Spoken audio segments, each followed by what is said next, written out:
Next question, should we expect grocery budgets to be even higher in 2023? The short answer, unfortunately, is yes. The latest PCE numbers, which came out in late December, which is the Personal Consumption Expenditures Price Index, it's based on what we as individuals are actually out there spending our money on. Food prices are still up double digits. They're still up over 10% year on year. Here's the thing to understand about inflation.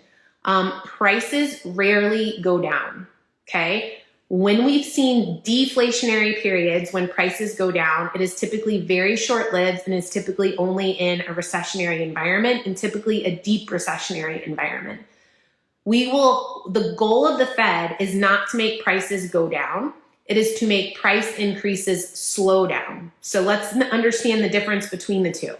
Inflation is measuring growth in prices. So how much are prices going up from year to year? Right now, we're seeing food prices up, call it 10 to 12% versus last year.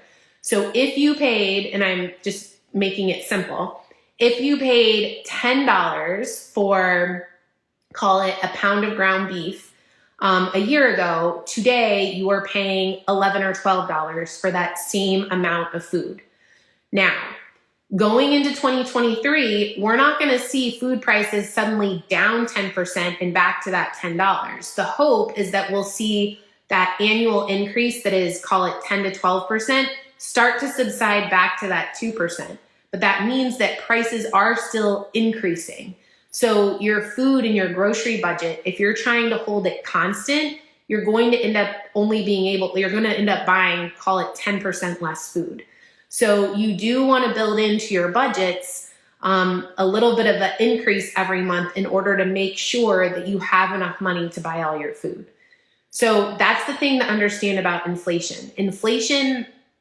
Getting inflation to slow down still means prices are going to increase. The hope is that they're just going to increase at a slower pace, that 2% long run Fed target, which is much more palatable, and the compounding effect on 2% is much less severe than when you have 10% increases, right? And those are much harder to stomach. And that's why we all are feeling the pain at the grocery store right now, because a 10% increase in food costs is a lot. But that's where, like, the latest CPI data, the latest PCE price index data, those are the two major kind of indices that track price inflation. That's what it's showing for food right now, that food prices are up, call it 10 to 12% versus this time a year ago. And that isn't just going to go away overnight. It's hopefully going to slow down, meaning increase less, but it's still going to be increasing. So the short answer to your question is yes, food prices will continue to go up in 2023.